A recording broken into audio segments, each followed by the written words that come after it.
The Unrelating podcasts are meant to be for education and entertainment. They don't constitute a service or advice. For personal struggles, please reach out to a medical or mental health professional.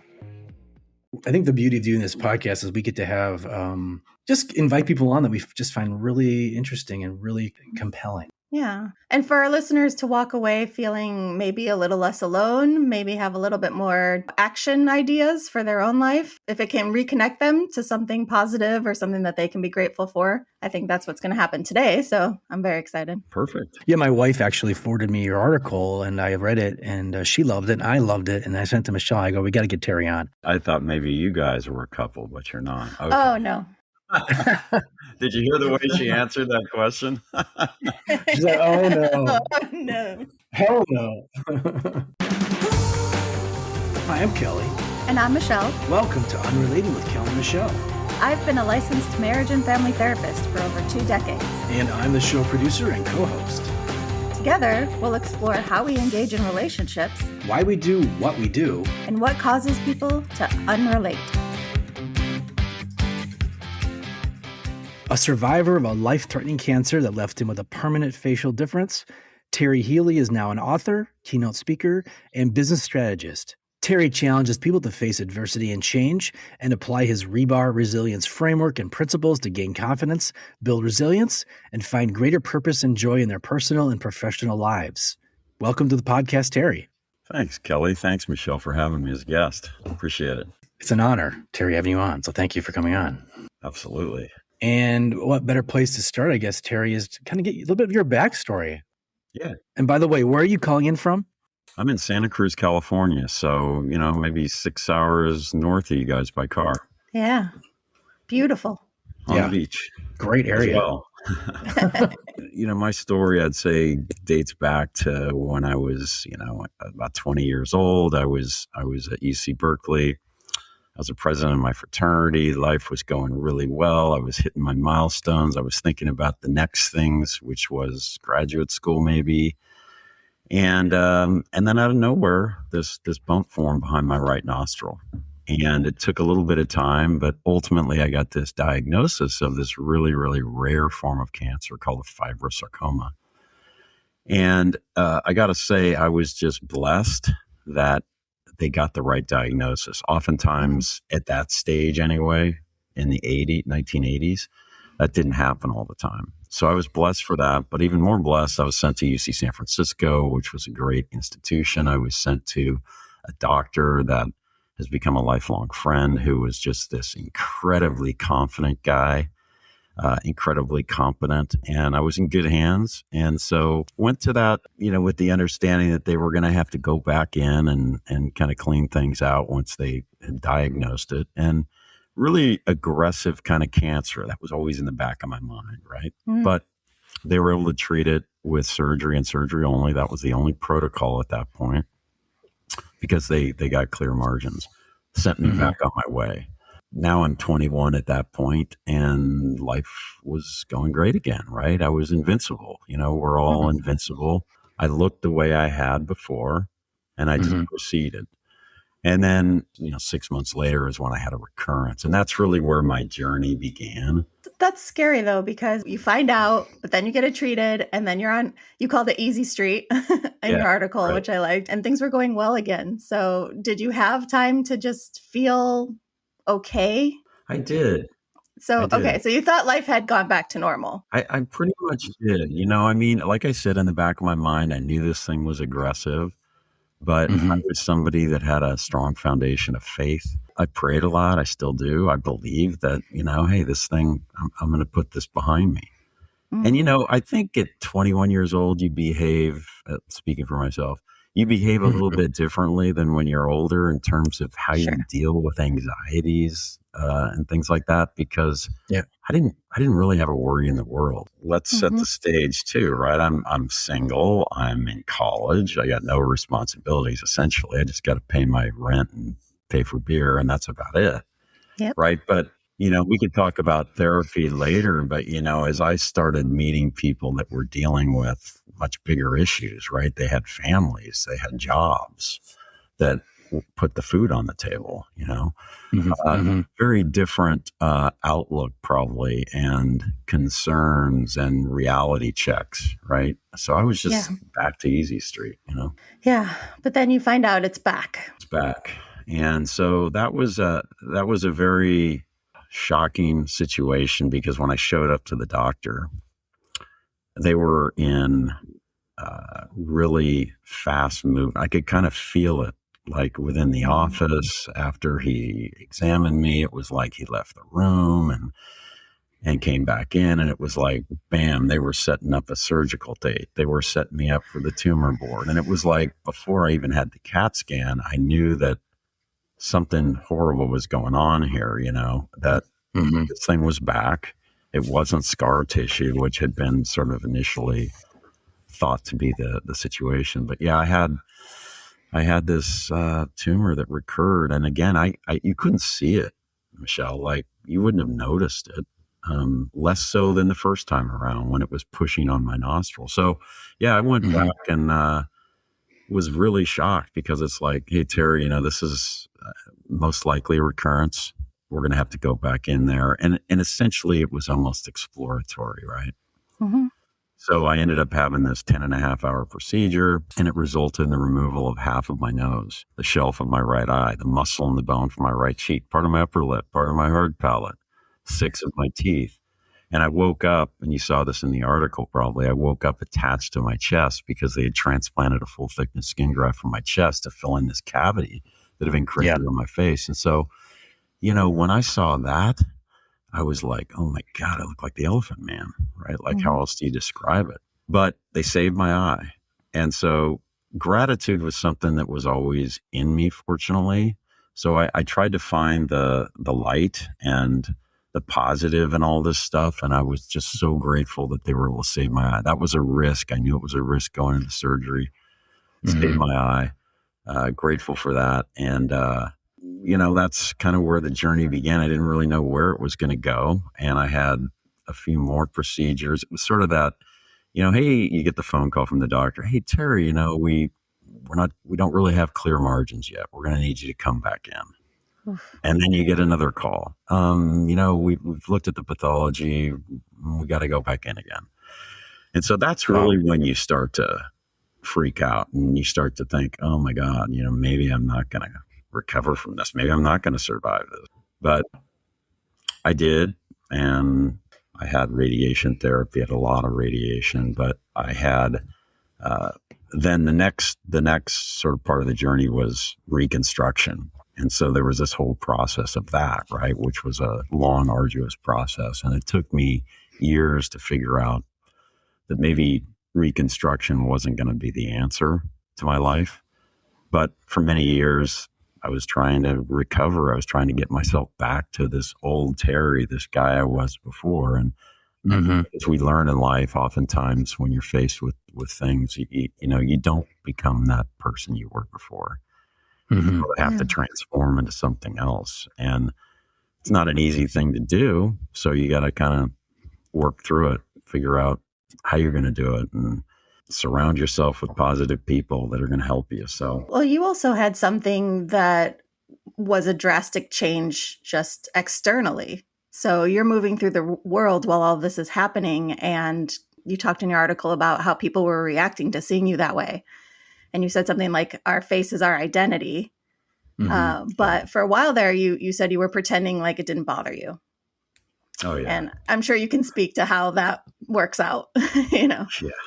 You try to be tough, and I'm strong, I'm tough, I'm stoic. That's, we can talk about relationships and support and group therapy and all this stuff later. But, one of the things about having a support system around you is that they reinforce everything that's positive, right? And they make you feel good, and they say, oh, you look great, and it's like, you know what? You know that you don't. And so sometimes that stuff isn't really that helpful, because it's like people don't know what to say. So yeah, I had a lot of encounters that just, beat me down over time, with people, and it was just hard to to have to, come up with stories or tell the truth or, and I was learning as I went, right, Michelle? So I didn't know when I was encountered by somebody, was I going to tell them the truth or was I going to make up a story? Like I made judgment calls all the time. Like this guy doesn't want to hear the truth. I'm going to tell him the story. That's a lot of mental gymnastics. Yeah. What kind of story, Terry? Oh, I got a good one for you, Kelly. I got a great one for you. One of the things I really remember was I was with my brother one night. So we go to this pizza parlor. We order our pizza and then we went into the bar. They had a bar area. So we order a pitcher of beer. We're drinking beer. These two older gentlemen walk in and literally like within a minute or two of us ordering our beer, these two guys walk in and they sit next to me on my right. So my brother's on my left. I'm next to my brother and these two guys come sit on my right. And the defect on my face was on the right side, right? So this guy to my right, within no time, turns to me and says, "What in the hell happened to you? Did you run into a door jam or something?" I'll never forget the words. And I'm like thinking to myself, what the hell kind of question is that, right? Right. Like, I run into a door jam. And so I'm thinking really quickly, like, how am I going to respond? How am I going to react, right? These are the mental gyrations we were just talking about. And I kind of looked at him and I made a judgment call. And I said, you know what? I don't think this guy wants to hear the truth. I think that would be too much for him. So I'm going to make up a story. So I turned to him and I said, hey, I'm a DEA agent and I was working with the Border Patrol down in Texas and we were on a surveillance operation and out of nowhere, gunfire erupted. I got shot. And the guy looks at me and he's like, no shit. And he turns to his buddy next to him and he says, this guy's a DEA agent. He got shot, man. And so now I'm thinking, oh God, I can't change my story now. I'm way too far down this path. Then he turns to the bartender. He says, hey, bartender, get me another pitcher of beer for my new buddy and his friend. So I'm thinking, okay, I got a free pitcher of beer out of the deal. Yeah. And then it was like this hero to the guy. But, it didn't feel very good afterwards. It was like, that's not helping me grow. But I was, 22, 23 years old, and I didn't know. Yeah. You were still figuring it out at that point. I can't help but think, and this guy was so rude, but I can't help but think how many, veterans come back from wars with injuries or disfigurements or something. It seems like I would never in a million years think to make a comment to someone like that. Yeah, you're right. I mean, what you learn when you deal with some form of facial disfigurement is that, kids are curious. They're going to point. Okay. They're going to ask questions, right?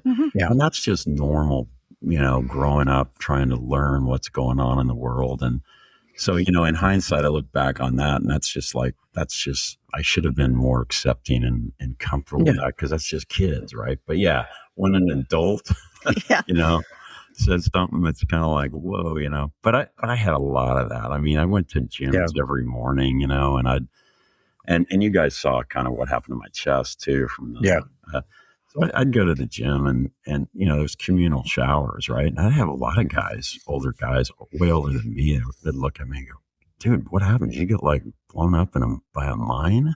I got that. I got, God, it looks like you went through a windshield, man. Did you get in a bad accident? Like people just come up with these ideas in their head about what it was, and they just feel compelled to ask. By that point in my life, though, I always told the truth because it's like, okay, this is a teaching moment. This is a learning moment, like for this guy. Yep. So here's what happened. I want to go back to something Kelly said, not to get too far off topic or too much on my soapbox about how we tend to fail veterans. But when they come back and try and reintegrate in society, a lot of what isn't talked about is the scars you can't see. Exactly. And that made me think of something you said, Terry, in your article about how our internal scars are far more disfiguring than the outer ones could ever be. No, and that's so true, right, for veterans and the PTSD and all the issues that people deal with. We all have stories. We all have pain, right? The older we get, we go through different adversity and we have to struggle with a lot. So this is 4 years later after the major procedure I described, right? And I'm going back and forth to Chicago and I'm having this series of 6 reconstructive procedures. I'm trying to make my nose symmetrical again. That's all they were trying to do. And so I'm on the 6th procedure and I meet this girl. long story short, we hit it off, right? So we started to see each other after that in this long distance relationship. We got together for this weekend. We go away. At the end of the weekend, she just looks at me and she says, Terry, you have a lot of issues that I can't help you with. You need constant reassurance. I can't give that to you. And that's really what she taught me, was that the scars were far more disfiguring on the inside than they ever were on the external. It wasn't that my appearance wasn't the issue. It was my person that was the issue. And it was really devastating. Right. And it was painful. It hurt. It was difficult to take. But you know what? I was fortunate that I stepped back. I absorbed it. I reflected on what she said, and over time became grateful for what Dina said to me, because it put me on a new path. That was probably the biggest transformation and life-changing event in my life, right? Because here I was, I'm going to get myself back to who I am. I'm going to make my nose symmetrical again. That's the first thing, And then it's like, you know what? I just learned a huge lesson here. I got to work on the inside, and completely switched my thinking from finding the next wizard surgeon to figuring out how to rebuild what was inside. And literally, that's when I stopped having surgery. Wow. And I didn't look great. I did not look great, right? But it's like, wow.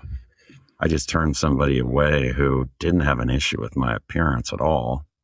Yeah. But I'm really, really insecure, and I didn't realize how bad it had become. Because I used to be this confident guy when I was 20, right? Now I'm suddenly not. Yeah.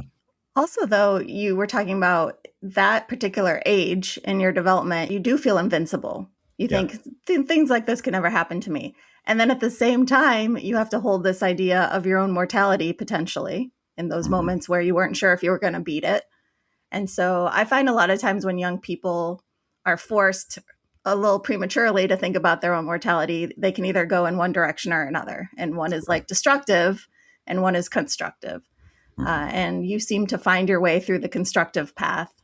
You could have gone in a different direction of self-pity, of substance use, of all the things that can happen when you really are feeling down about yourself and your worth and your esteem. It's a great question, because I think for me, I was really fortunate that I had a foundation of faith that was built in me. I credit my parents for that.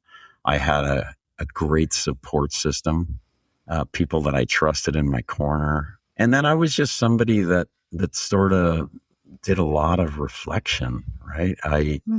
That's just always something I've done. And I always kind of practice visualization. I think that goes back to like athletics in high school and stuff, right? That was always a practice. And so I sort of fell back on some of those tools and methods that I had used in the past, and started to put those forth, and ultimately kind of develop my own survival kit out of it. But again, that goes back to, I was fortunate that I had these things in my life and these people around me. So it wasn't all about me figuring it out on my own, True, but something in you chose not to turn away from that support. Yeah. Which is great. Yeah. Now I did struggle with, that support system in many ways, from the standpoint of, I started pulling away from friends. When you're in your 20s, I don't know about you guys, but it was like, it's a very social time, and everybody wants to go out and go to parties and go to bars and all this stuff. And it's like, I didn't want to do that anymore. It's like, no, not interested. So I started to withdraw. And fortunately, because of reflection, I think I realized that pulling back and withdrawing was not healthy, right? It's not going to help me. Yeah. It's just going to hurt me. I mean, I remember one night sitting in my apartment by myself, having a pizza and a beer, pretty pathetic, by myself, and realizing like, wow, I could have been out with my friends tonight. Instead, I'm sitting here because I chickened out and I wanted the easy way out. So, I guess I kind of knew I had to work on myself. I just didn't really know how. It took a while. Well, speaking of working on yourself, you mentioned in the story that you started to really work out and you got physically bigger and stronger, you really focused on that part. And that's one thing I think you can control is how you treat your body. Exactly. Talk more about that process. Yeah. So I was somebody that was really goal oriented and I could get really focused. And that was a huge plus for me in many ways. And I could talk about that. But yeah, I mean, I kind of realized like this reconstruction was taking so long. You know, I thought it was going to be magical. Like, oh, you know, we're going to have a few surgeries. You're going to look great again. You know, it's like years go by and I'm like, I don't look any better. In fact, I look worse. You know, it's like 2 steps back, every step forward. And yeah, I started to work out. Well, I had always worked out, fortunately, but I kind of, to your point, Kelly, I sort of changed the method of working out. It's like, okay, I'm not going to just do cardio and, you know, high rep stuff. I'm going to start to focus on getting a little bit bigger and feeling better about myself. And maybe that'll help. And so, yeah, going to the gym and setting these goals of, you know, how many pounds I'm going to bench and all these kind of things were ways for me to get there. And it did help a little bit. You know, I think you feel a little bit more swagger, I guess, you know, but it fell short and I knew it did, but it was something. It was something that I could control, you know, and so I glommed onto it and it helped for a while. But I do think even to this day, right? I mean, I work out every day to this day. For anybody, I think it's such a positive to do, to start your day with exercise. And it's not about getting big. It's just exercising. And what it does for me, and I'm sure it does for many other people, is it puts me in a better mood for the whole day. So even though it's this physical activity, I'm in a better mood the rest of the day. When I skip my workout because something early came up, you know, it kind of bugs me throughout the day. It's like, yeah, I don't feel so good, you know? But yeah, I think it really helps our attitude. Yeah, a ton of mental health benefits, but one also being movement makes you breathe differently, which can help you regulate your body. And then also just releasing some of whatever's stuck in there. And a lot of times feelings ping pong in your body. We don't think of it that way, but I always think of it like a ping pong machine. And all these feelings and thoughts are in there. And working out is a way to release all of that. And to your point about mental health, you know, that I also try to spend a lot of time exercising outdoors, right? So I mountain bike a lot and hike and that brings even additional benefits, right? So they benefit both. Like your mental health is benefited by your physical health and vice versa. So you definitely building up your physical part, I would imagine really, really helped build up your mental resilience and fortitude as well. Yeah. It's a good habit, you know, gets you into a habit and you know, you just realize over time it's healthy. So don't stop. It's a habit and I built this habit and that's the beauty of, you know, I talk a lot about outlets, you know, the importance of having different outlets in our lives and how it's not that hard to build a habit. You know, it is for some people, it's harder for other people. People always ask me about reflection and it's like, it takes 5 minutes, you know? Oh, I don't have 5 minutes. It's like, come on. Right. We can find 5 minutes if it's going to change our life, right? Yeah. So continue your story, Terry. Talk about that after the surgeries and then I guess how you sort of developed your career from that standpoint. Yeah, you mentioned your survival kit. So I got my degree and then I was like, what am I going to do now? Am I going to just keep having surgery? No, you know. I don't come from a wealthy family. I got to go get a job.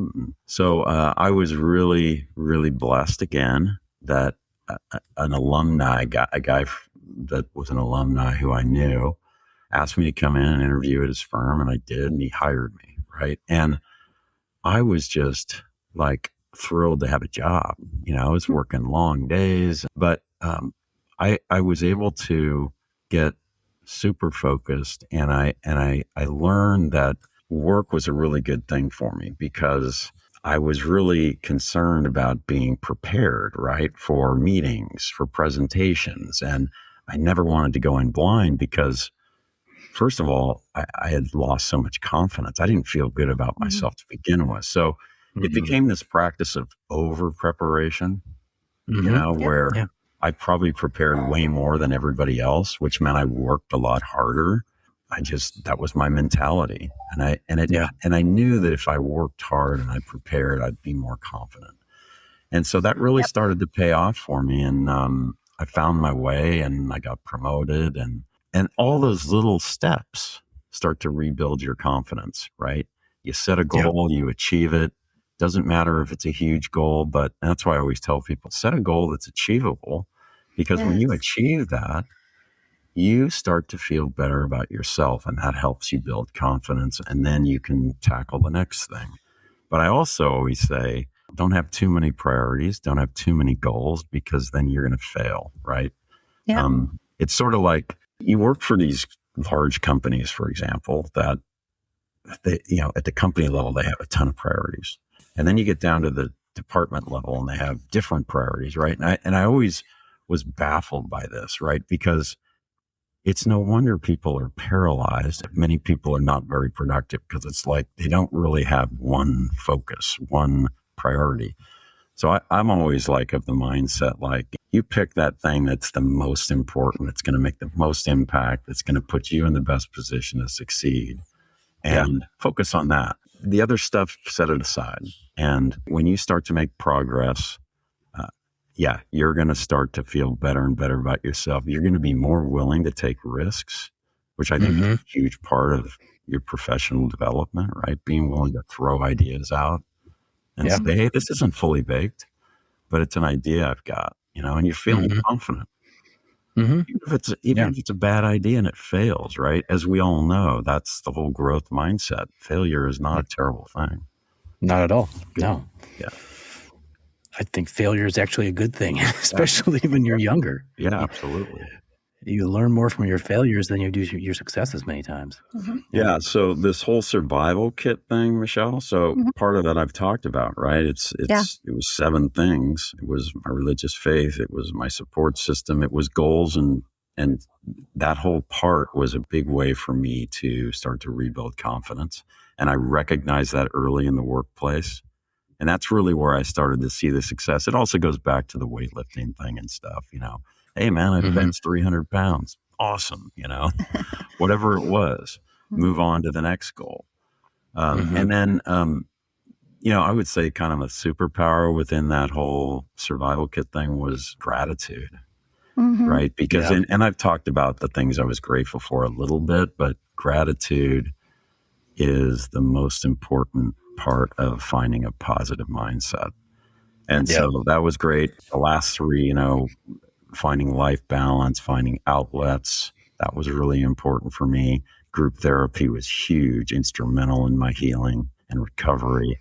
And then positive imaging and visualization, visualizing myself in a better place, visualizing myself happy. My visualization techniques changed because it wasn't like, okay, I'm imagining myself climbing Mount Everest and I'm going to do it. It was like, no, I'm imagining myself walking along the beach, happy with a smile on my face. Like very different. And then just the day-to-day, I think visualization stuff that I employ every day today, it's like it calms me, it soothes me, it puts me at ease. So those were the things. And many of them had to do with work, and many of them were part of my personal development. I can't help but think, Terry, that when you became a professional and you were in those environments, people started probably looking at you and seeing you differently and treating you as a professional, maybe the first time in your life. I would imagine that was a really good growth opportunity for you, and you finally started getting that respect that you really, really deserved. And I would only imagine it snowballed and you fed off of that. And again, you mentioned you were busting your ass and you were actually over prepared for a lot of these meetings, which many people weren't doing. So you really earned their respect. I would imagine that went a really long ways in your professional development, but just having that support system too from coworkers, because they saw something in you. Like you said, that one guy hired you and that changed your life. It really did. Yeah. There wasn't a question in there. Sorry. It was just an observation. I think your point's really important though, because what I was going to comment on was I was never the smartest guy.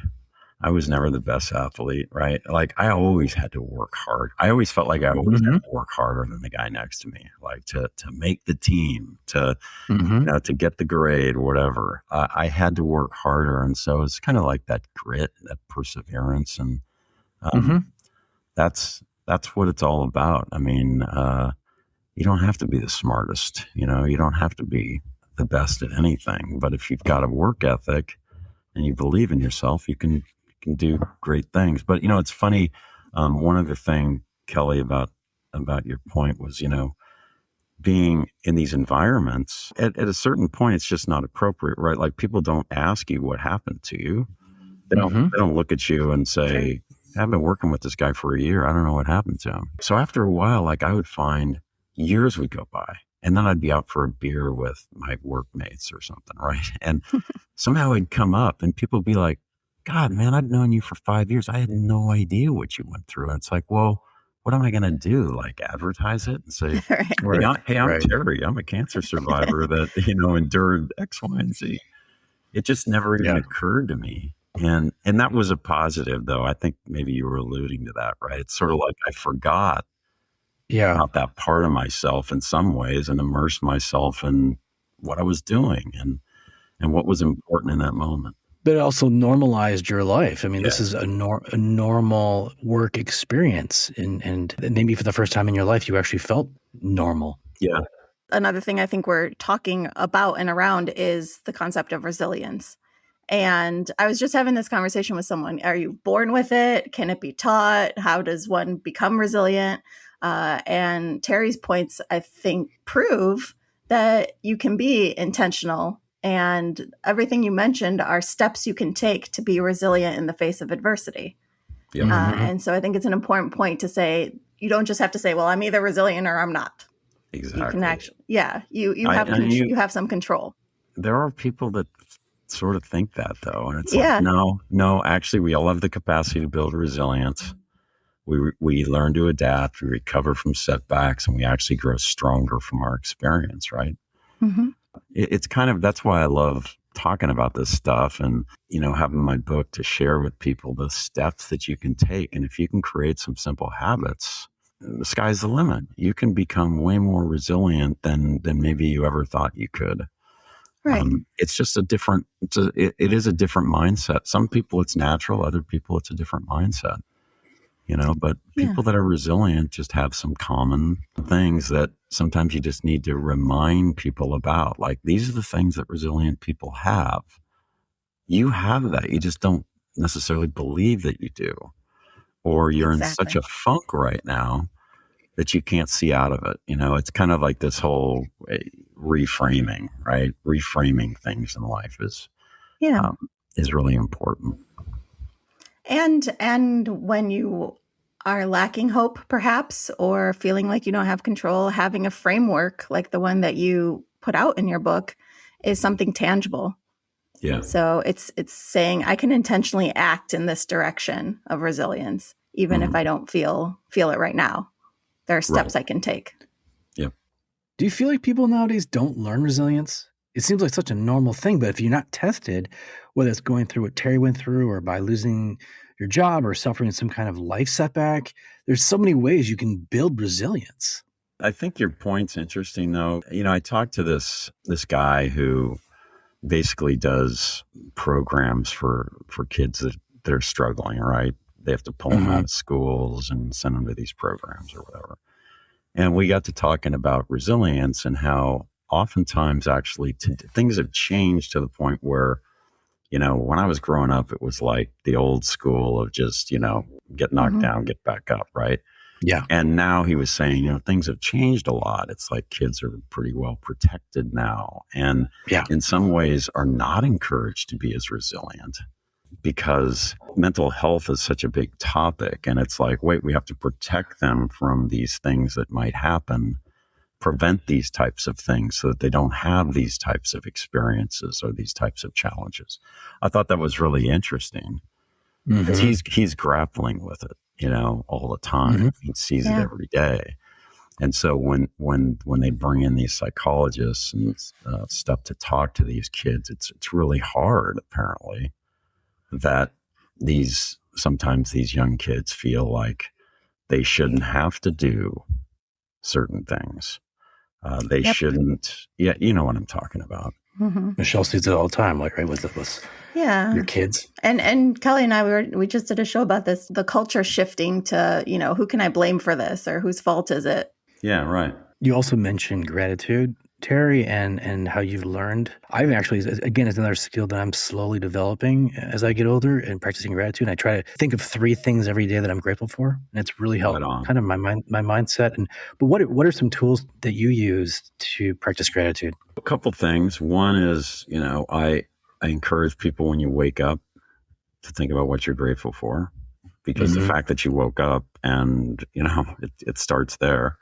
And then end your day the same way. But I'm really big on reflection, taking 5 to 10 minutes a day just to kind of reflect. And what I mean by that is like reflection for me starts with gratitude. So think about all the things you're grateful for, because despite what's going on in your life, as hard as things might be, as difficult as your journey might be, there's always a million things to be grateful for. And it gives you perspective, right? You look around the world and you think about other situations, other cultures, what have you.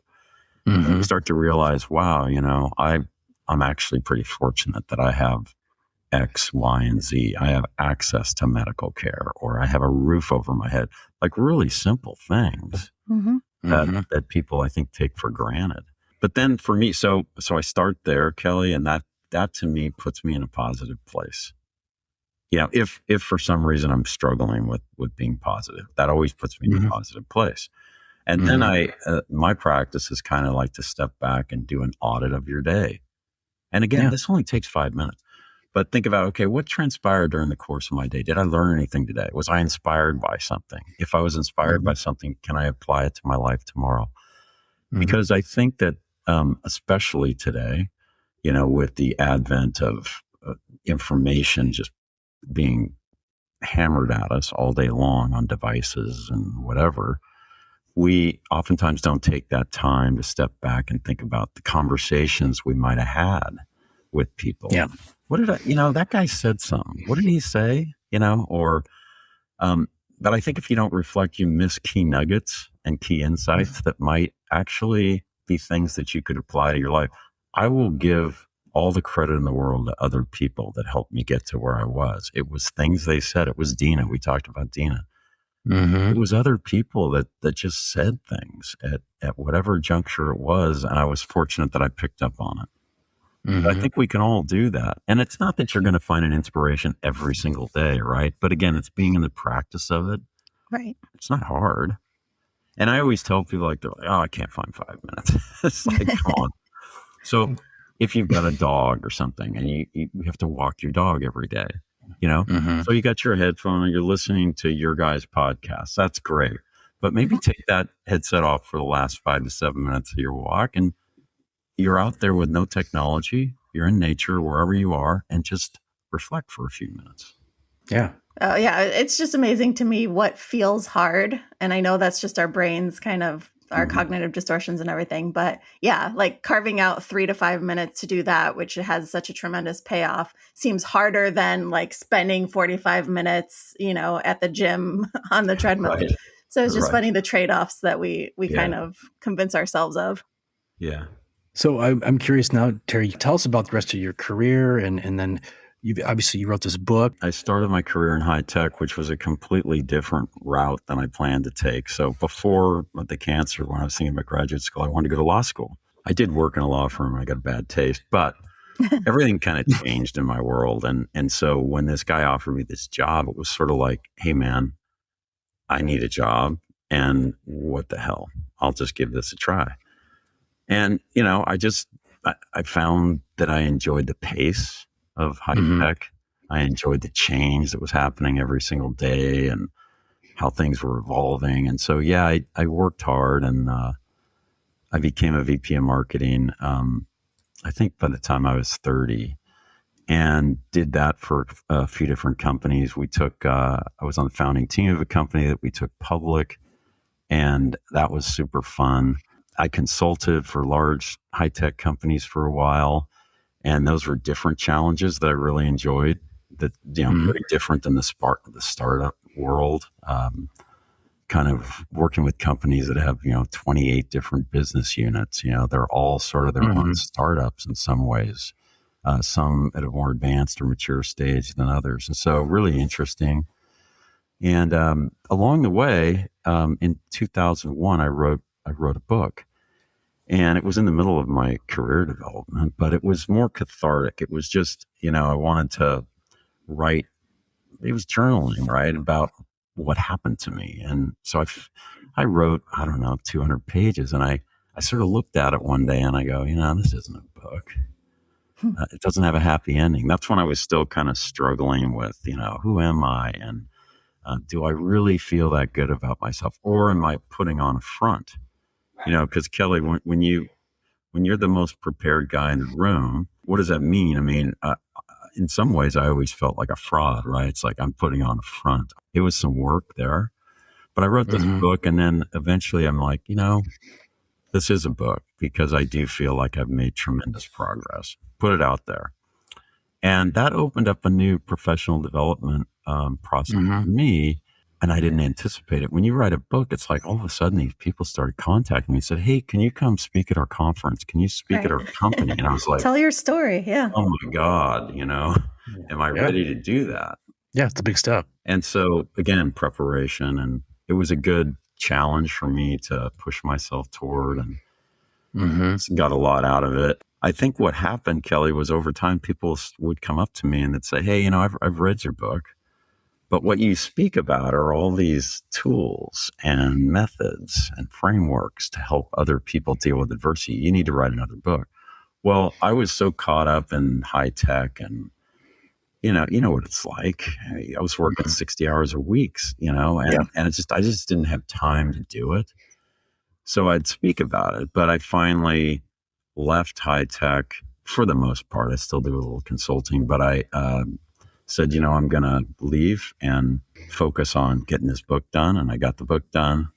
And so now, like, my purpose is really focused. I'm really trying to work on, the methodology and sharing that with people and just getting the word out and trying to help where I can. So that's what I'm doing now. Speaking of supporting other people, one thing you have been highlighting is how group therapy helped you. And obviously, I have buy-in. I know that group therapy can be helpful. So I'm wondering if you can speak to the people out there who would be reluctant to try therapy or try a group setting. Yeah, so it goes back to the story about Dina, where Dina had, highlighted this fact that it was my internal issues, not my external issues. And so that's really when I said, okay, I'm not searching for a doctor. I'm going to find a support group. I didn't have the money to go find a, one-on-one therapist. So that didn't even really enter my mind. I'm just like, oh, I'll find a group that I can go to. And eventually I came across the cancer support community. And, it's this national nonprofit. They've got locations all over the place. As I went to these meetings, I began to feel like people seemed inspired by the story, and it started to make me feel better about sharing. And I think what it enabled me really to do, and you touched on this earlier, Michelle, is that it enabled me to find the courage to share my vulnerabilities. And that was really liberating, because when you share your vulnerabilities, other people will do the same. And it helps with life perspective, number one. But it also helped me become a more empathetic person. So there were so many gifts that came out of it, but it really helped me to start to feel better about myself, and in a way that's different than having that core support system from your family and your friends, right? Who, as I said earlier, always tell you you're great. Right. They're cheerleaders. Yeah, they're your cheerleaders. But in a group setting, it's like there's a lot more honesty going on. I felt. Right. It's like, I didn't know these people. I formed great bonds with so many of them over time, but it's telling them how you really feel, and just opened up a whole new world for me. So really a huge proponent of that. I've been involved with them for 30 plus years. I still do events for them and stuff like that. So it's means a lot to me.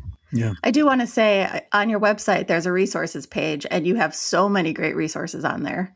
Yeah. And there are resources. People, I think I'm part of the Sarcoma Alliance now. I'm on the board of directors for the Sarcoma Alliance. And it's this, one of our themes is, you're not alone, because it's such a rare disease and people do feel so alone, and so whatever we can do to bust that myth and say, hey, we're actually here for you.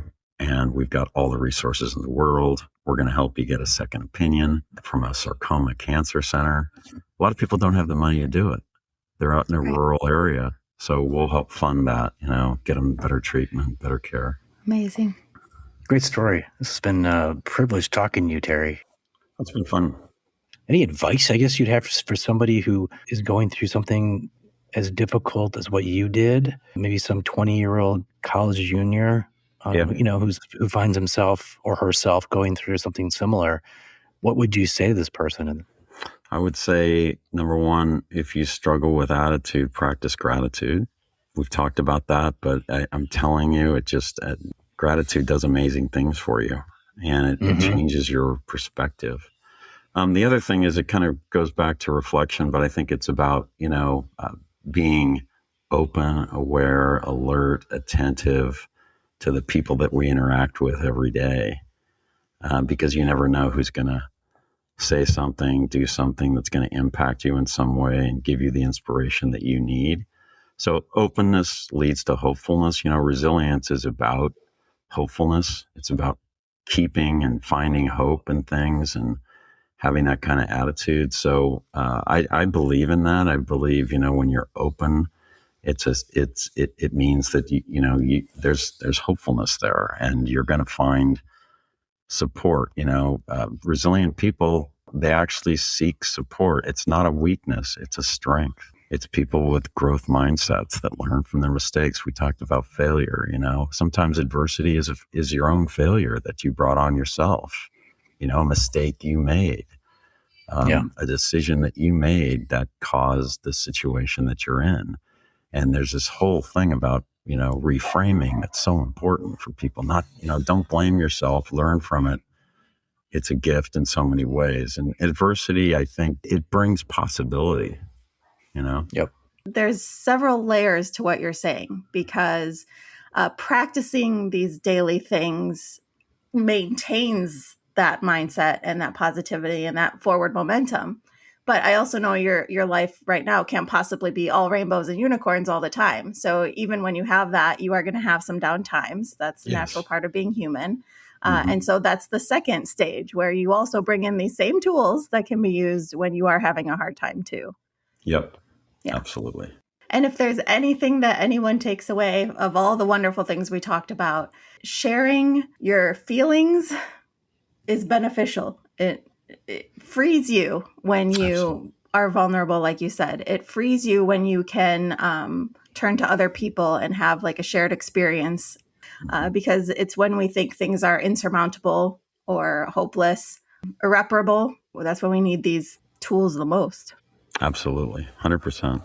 I think it's really important for men, Terry, to speak like this to other men. Men need to be could be a bit better at expressing themselves and talking about vulnerability and talking about insecurity. And, we try to be so tough, but, it's not bad to talk about it, No, it's healing. It's therapeutic for ourselves. Once you try it, I really do think, it's hard to say this doesn't work for me. It's like you're with like-minded people who are doing the same thing, so yeah. Okay. He's a survivor of a life-threatening cancer that left him with a permanent facial difference. He's the author of At Face Value and the Resilience Mindset. Terry, thank you so much for coming on the podcast. It's been a pleasure talking to you and so inspiring to me. So thank you. I enjoyed the conversation, really. Thank you, Kelly. Thanks, Michelle, for having me. It's great. Yeah, you're doing such good work. What an thanks honor for what you. you guys do. Yeah. So, enjoyed this.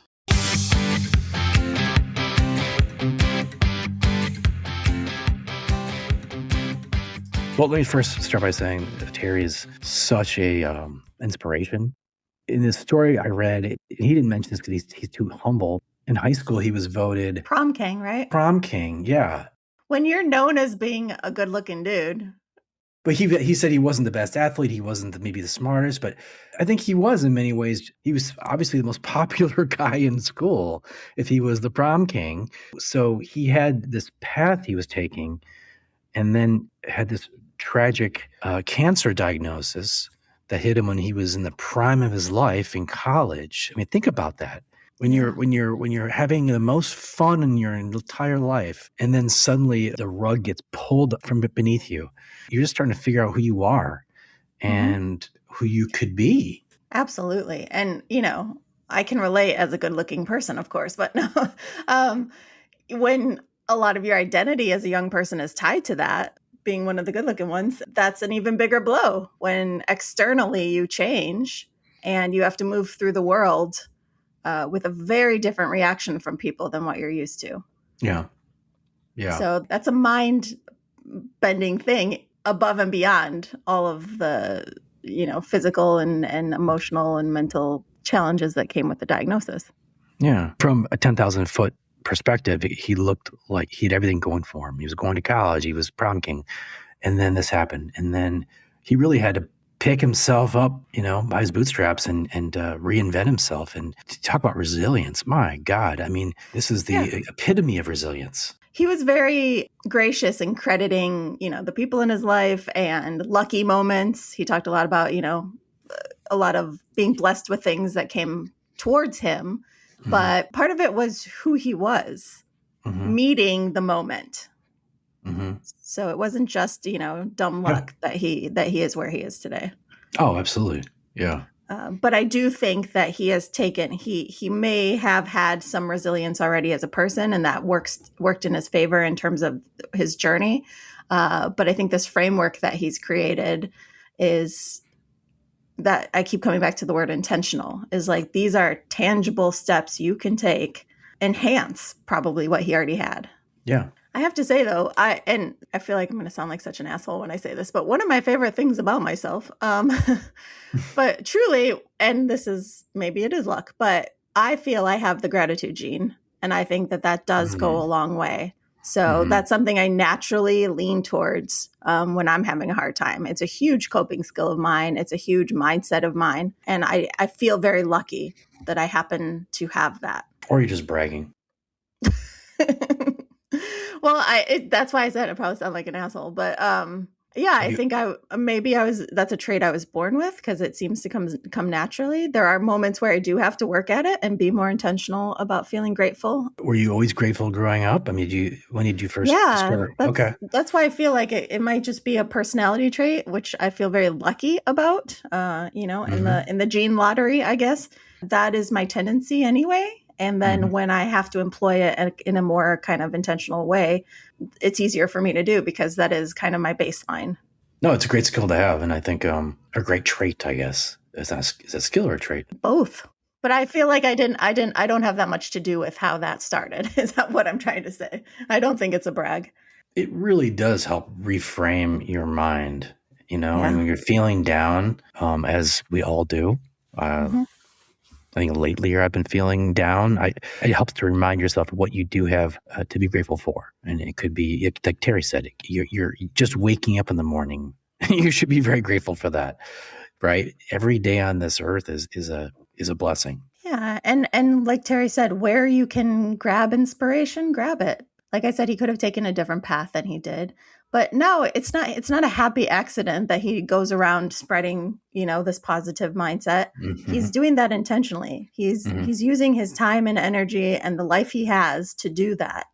Mm-hmm. And that's the piece I find inspiring, that's what he would dedicate himself to, and how that can ripple effect and expand and help other people who are listening to our show, people who hear him speak. Yeah. People spend their whole lives trying to find their purpose, and they never do. And Terry, very early in life, found his purpose. And I'm also proud of you, because I can tell you actually listened to my deep dive from Abby's show, where we're talking about taking accountability and men, helping other men. Men being the cure to other men's ills. No, I'm taking far too much credit for that. You came up with that yourself, but. I do like that we talk about, we talk about that a lot. It comes up. Mm-hmm. How men can help other men. Because men are going to probably listen to other men more than they're going to listen to women. That's a whole show. Well, like it or not, it's probably true. I think our fathers have a lot bigger influence on us many times than our mothers. I mean, I don't know if it's a generalization, but I think statistically, I would bet that's why so many men go to like therapy to deal with their father issues, their daddy issues. Right. I think men tend to mirror other men, especially Exactly. when they're trying to figure out who they are, knowingly or unknowingly. I even do it. I see other people that I look up to, and I may or may not even be inspired by what they do. So I guess the point here is that the kind of bar that Terry is setting in terms of showing resilience, showing strength. Not being afraid to be vulnerable. Yes. This cancer could have ruined him, and he refused to let that happen. Which is something you mentioned on the show, which is things we can control and things we can't. Yeah. And he chose to take control of certain aspects of the situation. Yeah. Some took longer than others for him. I'm a big proponent of that, people controlling what they can control.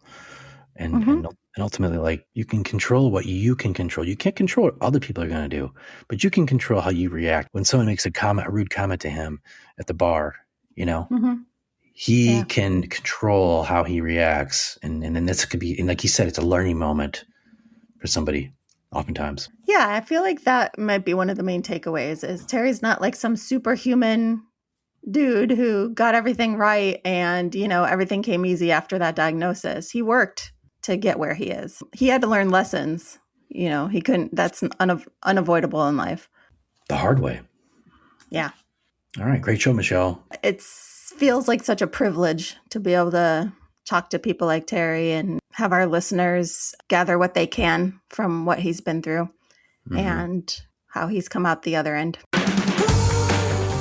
If you're struggling with family, friends, or just life in general, you have a bad relationship and you're wondering what to do, or you want a relationship and to set yourself up for success, then we want to talk to you. So make your appointment on Unrelating. To be a guest, ask a question, or recommend a topic, drop us an email at theunrelatingpodcast@gmail.com. And be sure to follow us on Instagram and YouTube.